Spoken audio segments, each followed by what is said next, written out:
पता नहीं शाम तक जीवित रहें कि ना रहें, हमें भरोसा नहीं, तो हम संकल्प क्यों करें? भाई मैं ये करूंगा, ये संकल्प तो वो करे जिसको कल का भरोसा हो। अपने लोग तो ऐसे मृत्यु लोक में है कि अगले सेकंड का भरोसा नहीं। तो ऐसी प्रार्थना करनी चाहिए कि हे प्रभु, यदि आपने मुझे जीवन दिया, सामर्थ्य दिया, समय दिया, तो ऐसी हमारी भावना बन रही कि हम 108 परिक्रमा कर लेंगे। और अगर नहीं समय, नहीं शरीर सामर्थ्य रही, तो हम एक को नहीं करेंगे, तो कोई अपराध नहीं लगेगा। होगा संकल्प ले लिया कि अब 108 करेंगी, तो अब करना चाहिए। फिर देखो, संकल्प पूरा करना चाहिए। तो अभी इस जान तो शरीर में है ही, तो संकल्प के लिए फिर उसी कार्य में लगा जाता है। पर हम सबसे प्रार्थना करते हैं संकल्प ना लिया जाए। कभी कोई अगर नियम लेने की बात हो तो ये जरूर छूट दे दे कि हे प्रभु, यदि हमारा स्वास्थ्य ठीक रहा, हमारा जीवन रहा, तो हम आपके ऐसा कर लेंगे। और अगर नहीं रहा तो आपने कोई संकल्प किया नहीं, तो पाप नहीं लगेगा। ऐसे थोड़ा अपराध बनने की होती है कि 108 की। वो तब होता है जैसे कोई डील करते हैं ना, गोवर्धन महाराज मेरे पुत्र का नौकरी लग जाए, मैं 100 परिक्रमा करूंगी, तब जाके थोड़ा सा ऐसा ज्यादातर होता होगा। ऐसे भक्ति मिले ऐसा तो कम ही होता है। हाँ, तो करना चाहिए, फिर हमें लगता है करना चाहिए। पर अगर समय के पधार गया तो फिर कैसे कर पाएगा? मृत्यु लोक है, मरण धर्मा शरीर है, तो मुझे तो भरोसा 1 मिनट का नहीं है अपने शरीर का कि 1 मिनट ही अगला जिएगा कि नहीं जिएगा। इसीलिए संकल्प विकल्प करने का अधिकार ही नहीं है। पता नहीं शाम तक जिएंगे क्यों भाई? पक्का है किसी को? अब पता नहीं शाम तक जिएंगे कि नहीं, तो हम क्या संकल्प करें? हमें तो यही कि प्रभु जैसे चलावे वैसे चल रहे। परिक्रमा करवा दिया, परिक्रमा करने बैठे बैठे राधा राधा जप रहे, मांग के खा लिया, भगवान के भरोसे बाबा जी। ऐसे गृहस्थी में अपने धर्म कर्म किए, जब समय मिला तो परिक्रमा कर गए। अच्छा, प्रार्थना करना स्वामी से कोई गलत बात नहीं कि हमारे बच्चे की नौकरी लग जाए, हमारा काम बन जाए, जरूर करो। भगवान से नहीं करोगे तो किससे करोगे? करना चाहिए।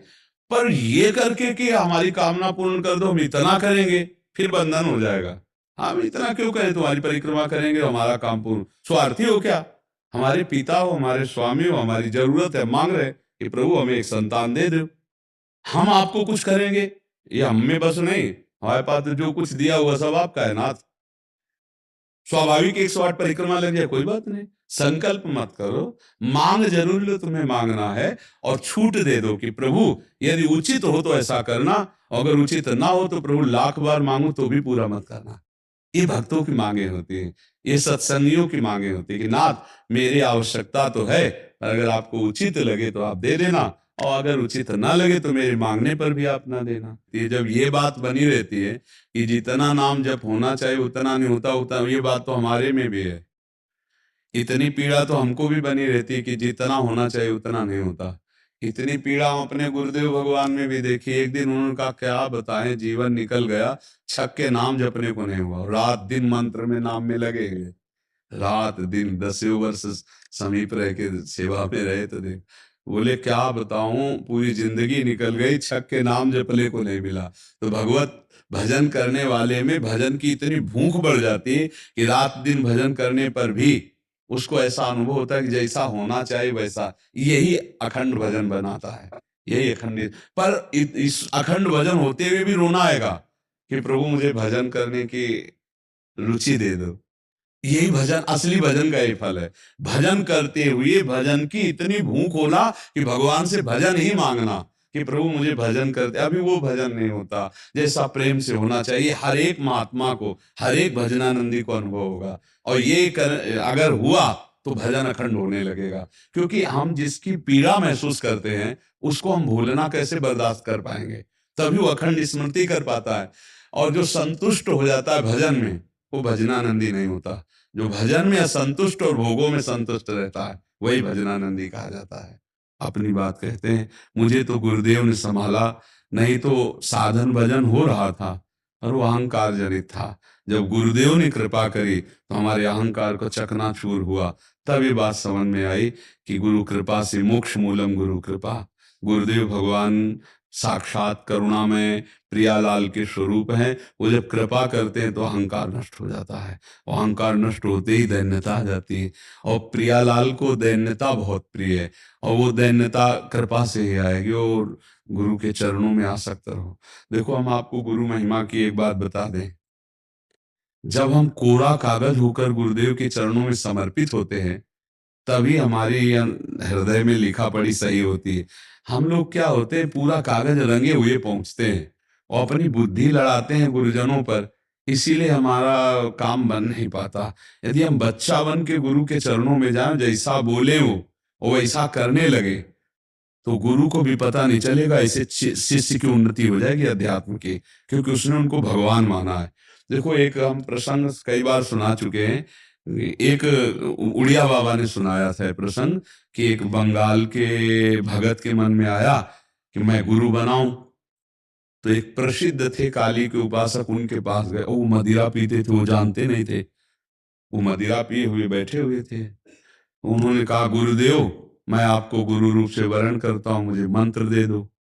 तो शराब के नशे में लड़खड़ाते हुए मंत्र बोले, तो अशुद्ध मंत्र और अशुद्ध अवस्था, पर वो सीधा सरल भक्त भगवान मान के गुरु की छवि लेके पूजा में रख के और मंत्र अनुष्ठान, अशुद्ध मंत्र।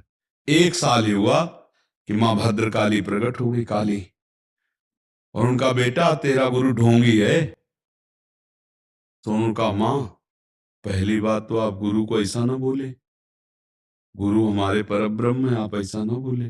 बोले, बेटा तो बहुत सरल है, जानता नहीं, वो शराब पीता है, और जो मंत्र दिया ना वो अशुद्ध है, मां ने कहा। तो उनका, मां, अब तो और विश्वास आपकी बात पे नहीं रहा। अगर गुरु ने अशुद्ध मंत्र दिया होता तो तुम 1 साल में आ गई, कैसे आ गई? बोले, बताने आई हो कि मंत्र अशुद्ध है। तो उनका, मां, मैं अपनी गुरु निष्ठा और गुरु मंत्र को नहीं छोड़ सकता, आप जाओ। तो उनका, बेटा, मैं तुम्हारी गुरु भक्ति पे प्रसन्न हुई और आज से मेरे सिद्ध करने का मंत्र यही होगा, जो अशुद्ध मंत्र। ऐसा गुरु भाव किया जाता है। गुरु को पर ब्रह्म साक्षात माना जाता है। पर ब्रह्म में दोष दर्शन नहीं होते, दोष हमारी बुद्धि का है। अगर बुद्धि का दोष निकाल दे तो देखो, मत्ता परतरम नान्यत किंचिदस्ति धनंजय, भगवान कह रहे मेरे सिवा कोई और है नहीं। फिर हम गुरु को दोष दर्शन में देखें, कहीं ना कहीं हमसे त्रुटि हो रही। हमें घोर पापी में भी भगवान देखना है, तो गुरु में भगवान देखने में क्या बात है? विचार करके देखिए, जब हम गुरु में भगवान देखते हैं तो अपना समर्पण करते हैं, और जब वो हमारे साथ उल्टा व्यवहार करते हैं और हम सह जाते हैं तो हमारा अहंकार नष्ट हो जाता है। वहीं वहीं रहकर उसको चोट पहुंचने दो अहंकार को, और अहंकार जब मिटिया मिट हो गया, तब कृपा उदय हुई, तब समझ में आया को हो साक्षात पर ब्रह्म गुरुदेव हैं। गुरु ब्रह्मा गुरु विष्णु गुरुदेव महेश्वरा, गुरु साक्षात पर ब्रह्म तस्मै श्री गुरु। गुरु में भगवान बुद्धि करना बहुत कठिन बात है, सबसे कठिन बात विश्व में, समझ लो। गुरु में पर ब्रह्म बुद्धि करना, और गुरु में पर ब्रह्म बुद्धि नहीं तो कुछ भी कर ले, अहंकार नष्ट नहीं होगा। यह खुली बात कह रहे, गुरु ही एक वो खिलाड़ी है जो हमारे अहंकार को मिटिया मेट कर दे सकते हैं, दूसरा नहीं, दूसरा नहीं। इसीलिए ध्यान मूलम गुरु मूर्ति, पूजा मूलम गुरु पदम, मंत्र मूलम गुरु वाक्य, मोक्ष मूलम गुरु का चरणामृत पियो, गुरु की चरण रज लगाओ, गुरु के आगे एक तुच्छ सेवक की तरह रहो, अभी दैन्यता आ जाएगी। अगर गुरु में दोष दर्शन होने लगे तो हट जाना चाहिए, और दूर से उनको परब्रह्म मान के बिना निंदा किए उनकी द्वारा बताई हुई उपासना में रत हो जाए तो उसका परम कल्याण हो जाएगा। दूसरा गुरु बनाने की जरूरत नहीं है। परमात्मा प्राप्ति के लिए गुरु कृपा है। हम तो आपको हाथ उठा के कहते हैं कि गुरुदेव की कृपा के बिना एक कदम नहीं चल सकते।